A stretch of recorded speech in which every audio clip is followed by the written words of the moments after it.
बिस्मिल्लाहिर्रहमानिर्रहीम। अस्सलामु अलैकुम everyone, welcome back on easy learn.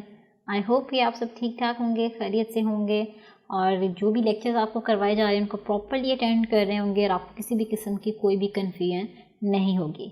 लेकिन मैं बार बार आपको जैसे कि कहती हूँ कि अगर आपको स्टिल कोई भी कन्फ्यूजन है किसी भी जगह पर तो आप हमें कमेंट सेक्शन में मेंशन करके पूछ सकते हैं। सो आपका जो भी प्रॉब्लम होगा उसका आंसर किया जाएगा।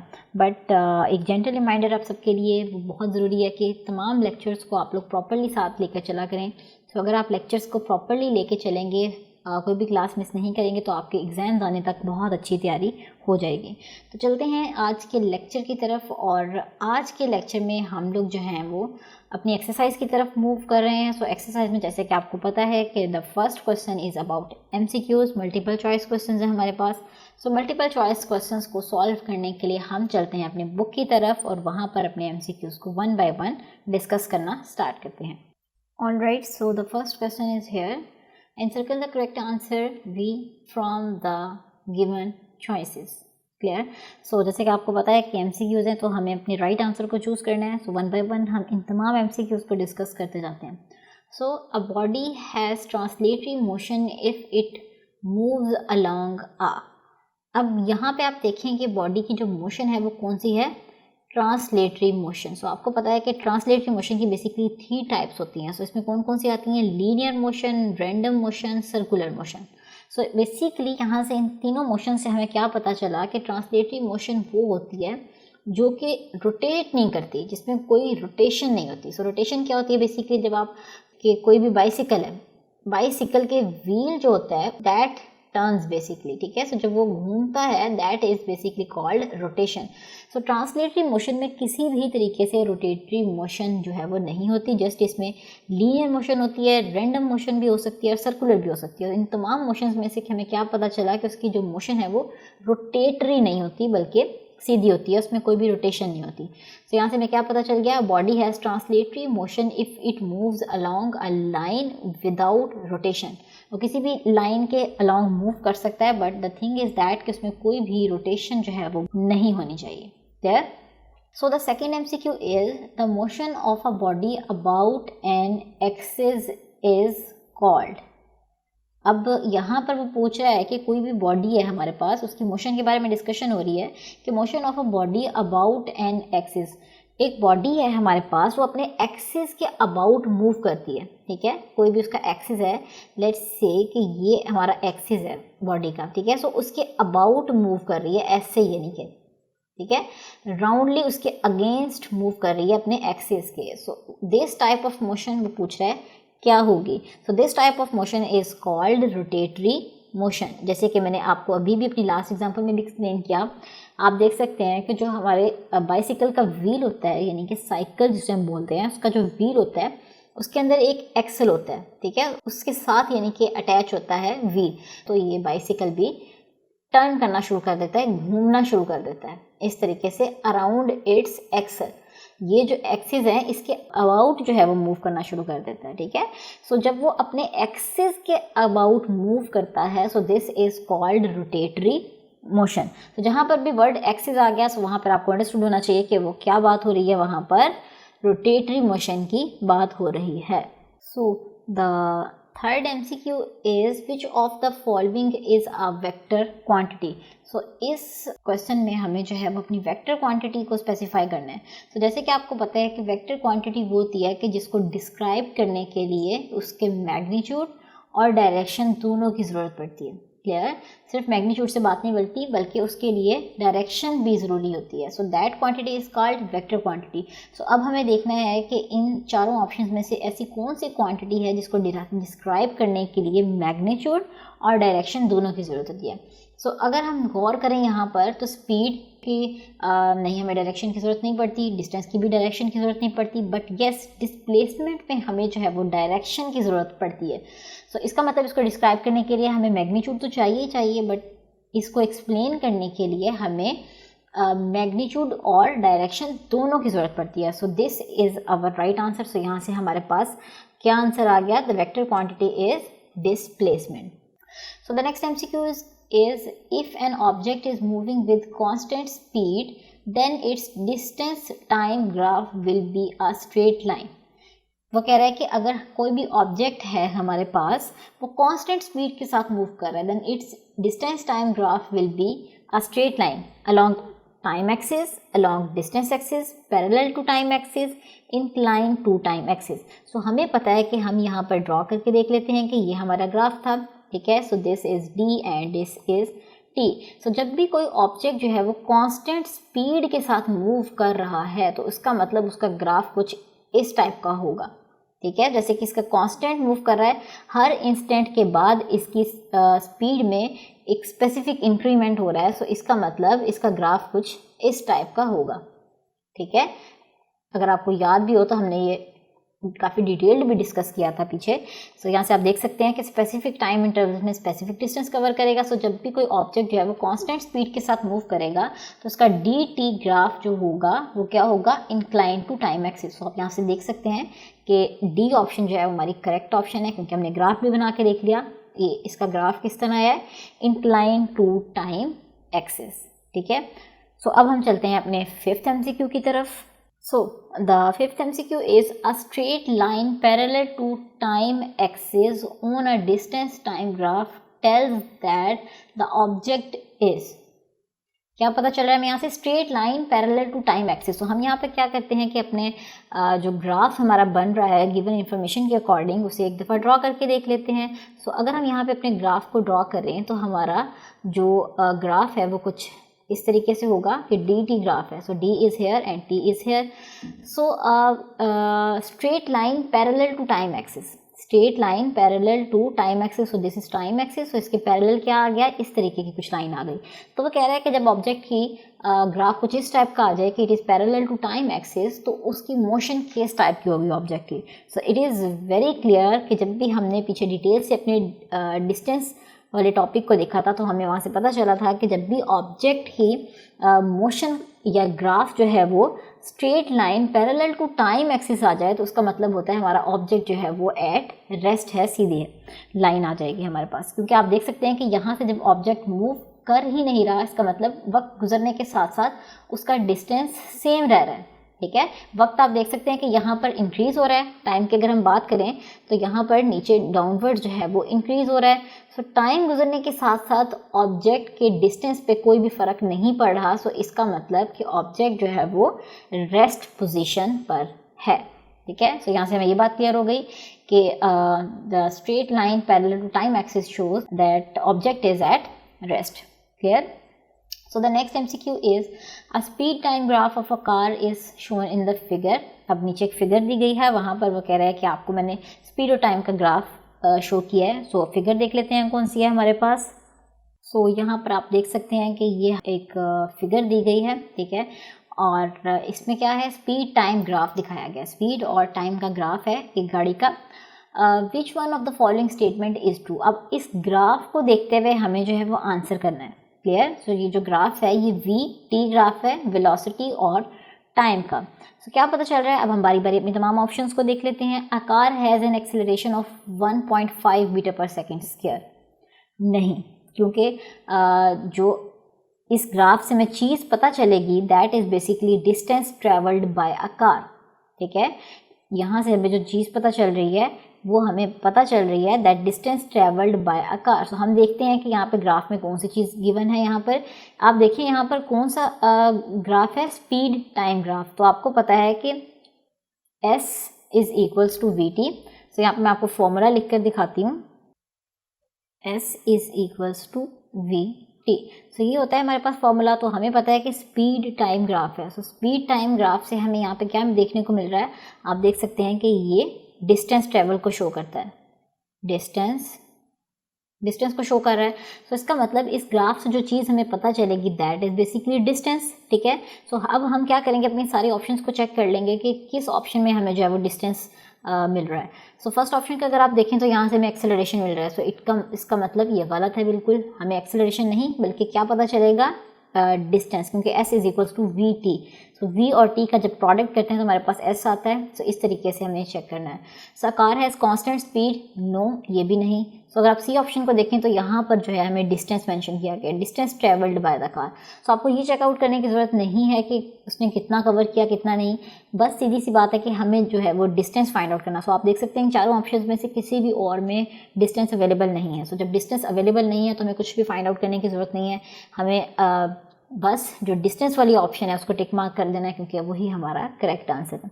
सो इस तरीके से फॉर्मूला से आपको काफ़ी हद तक अंदाज़ा हो जाता है कि आपको जो गिवन क्वेश्चन है उस या जो गिवन ग्राफ है उससे आपको क्या पता चल रहा है, ठीक है। सो इस तरीके से हमने अंदाज़ा लगा लिया कि जो हमारा ग्राफ है उसमें हमें डिस्टेंस ट्रेवल्ड को फाइंड आउट करना था। तो आपने सारी ऑप्शंस को छोड़ के सिर्फ आपने ये नहीं फाइंड आउट करने लग जाना कि क्या वैल्यू है, बल्कि आपने पहले ये चेक करना है कि डिस्टेंस वाली ऑप्शंस कितनी है। हाँ, अगर डिस्टेंस वाली ऑप्शंस आपके पास 2 आ रही हैं तो फिर आपको सॉल्व करना पड़ेगा, बट अगर डिस्टेंस वाली ऑप्शन ही सिर्फ एक है तो उसका मतलब आपको सॉल्व करने की ज़रूरत नहीं है, तो फिर आप नेक्स्ट मूव कर जाएंगे, ठीक है।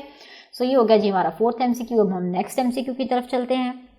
So the 7th MCQ is which of the following graphs is representing the uniform acceleration. So हमें पता है कि जब भी यूनिफॉर्म एक्सेलरेशन की बात होती है तो उसका ग्राफ होता है कुछ इस टाइप का, क्योंकि कॉन्स्टेंट इंटरवल्स में कांस्टेंट डिस्टेंस जो है वो कवर कर रहा है, ठीक है। So this is the graph of uniform acceleration. So the next MCQ is by dividing the displacement of a moving body with time. Displacement over time करने से हमारे पास क्या आ जाएगा, अभी आपको फॉर्मूला लिख ले दिखा देती हूँ। V is equals to D over T, displacement over time. So हमें यहाँ से क्या देखने को मिल रहा है, वेलोसिटी। सो इसका मतलब हमारा फाइनल आंसर क्या होगा, velocity.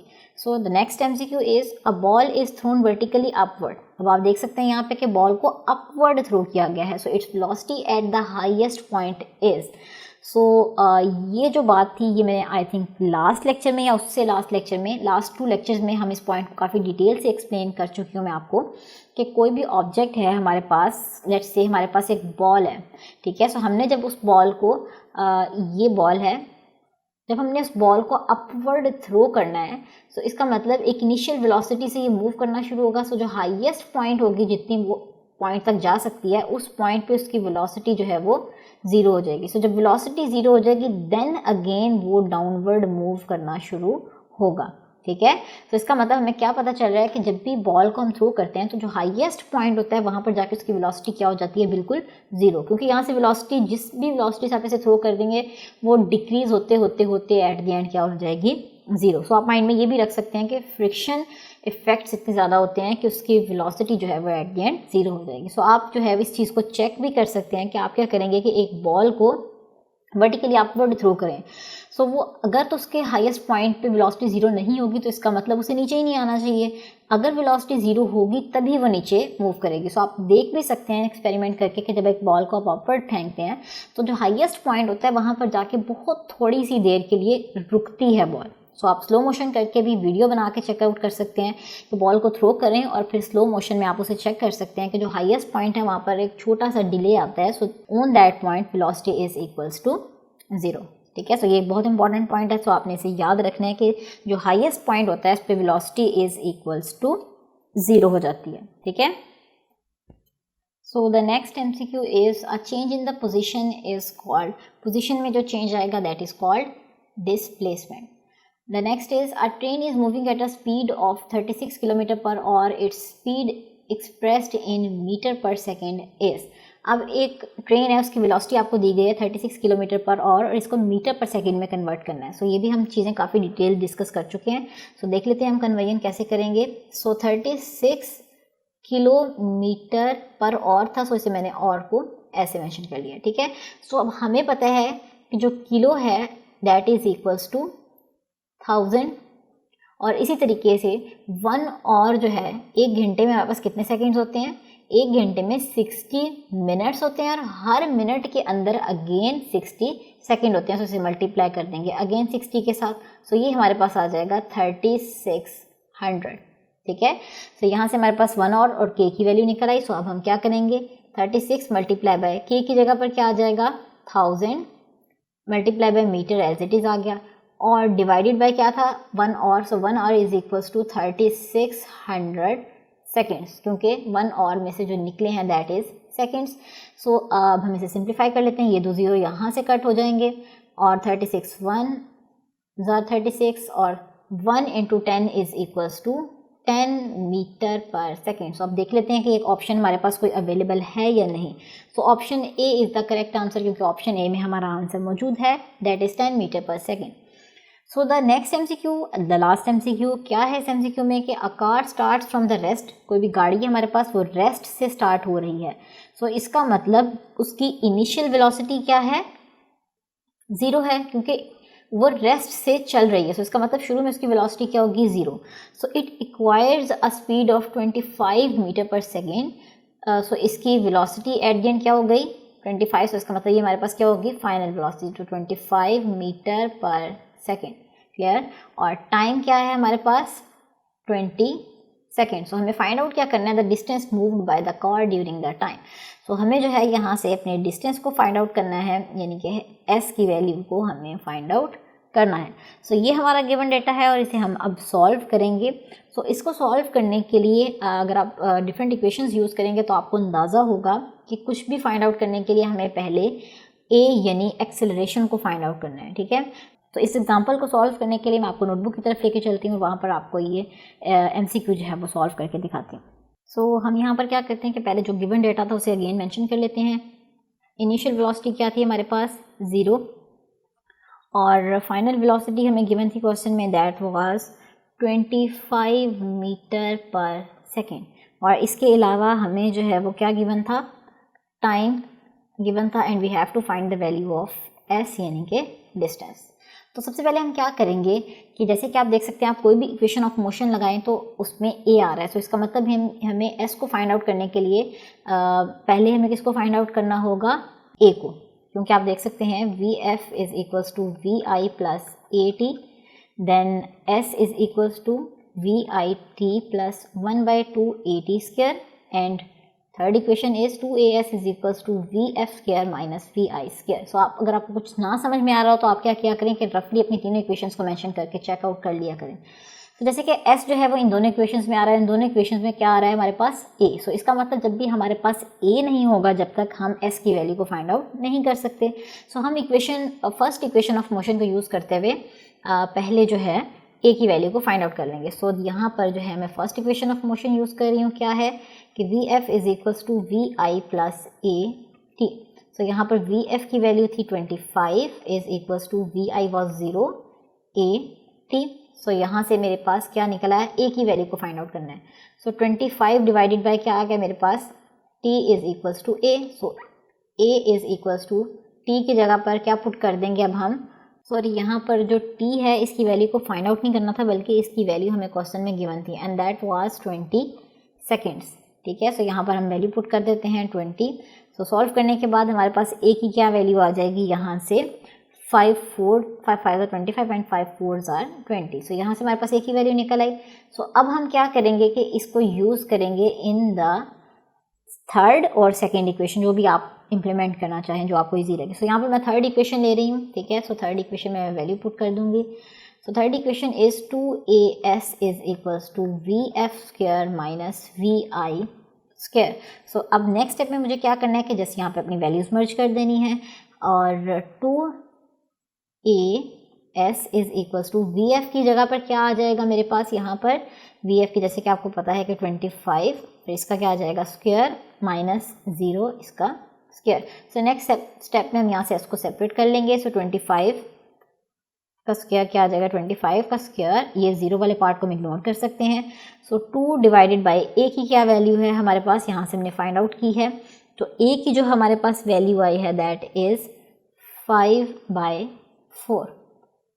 So 2 1s are 2 and 2 2s are 4। सो ये जो 2 है ये नेक्स्ट स्टेप में यहाँ पर मल्टीप्लाई हो जाएगा। ठीक है, सो सॉल्व करने के बाद हमारे पास क्या वैल्यू आ जाएगी s की, the value of s will become 25 multiply by 25 multiply by 2 divided by 5।